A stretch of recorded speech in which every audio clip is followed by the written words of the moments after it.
कुएं का पानी। एक बार सम्राट अकबर के राज्य में एक किसान रहता था। वो बूढ़ा था और काफी गरीब था, लेकिन उसने अपनी जमीन पर हर रोज कड़ी मेहनत की। किसान का एक पड़ोसी था जो बहुत चालाक था और उसने कई लोगों को धोखा दिया था। किसान ने अपने पड़ोसी से एक कुआं खरीदा और उसे सारे पैसे दे दिए, लेकिन पड़ोसी ने अधिक से अधिक पैसे की मांग की।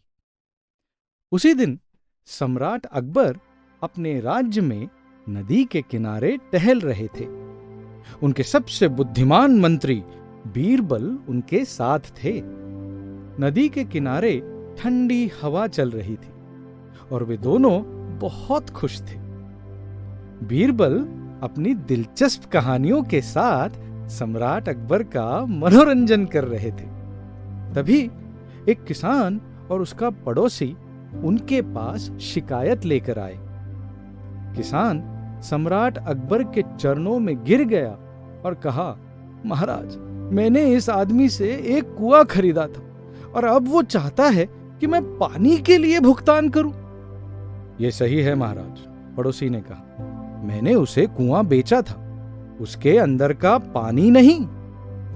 दोनों के बीच का तर्क सम्राट को भ्रमित कर गया। उन्होंने बीरबल से उनके बीच की लड़ाई को निपटाने के लिए कहा। बीरबल ने दोनों पक्षों को ध्यान से सुना। उसने देखा कि किसान गरीब था, लेकिन एक सच्चा आदमी था। बीरबल जल्दी समझ गया कि गरीब किसान का पड़ोसी उसे धोखा देने की कोशिश कर रहा है। बीरबल कुछ समय के लिए शांत थे। फिर उसने पड़ोसी से बात की।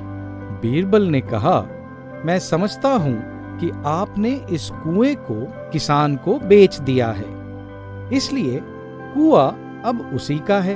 यह सही बात है यजमान, पड़ोसी ने जवाब दिया। बीरबल ने कहा, लेकिन अगर आपने अपना पानी उसके कुएं में रखा है तो या तो आप उसे उस पानी का किराया दें या आप उसे एक बार में निकाल लें। पड़ोसी को एहसास हुआ कि वो अब किसान को बेवकूफ नहीं बना सकता। उसने अपना सिर शर्म से झुका दिया और वहां से चला गया। किसान ने समस्या को इतनी आसानी से हल करने के लिए बीरबल को धन्यवाद दिया।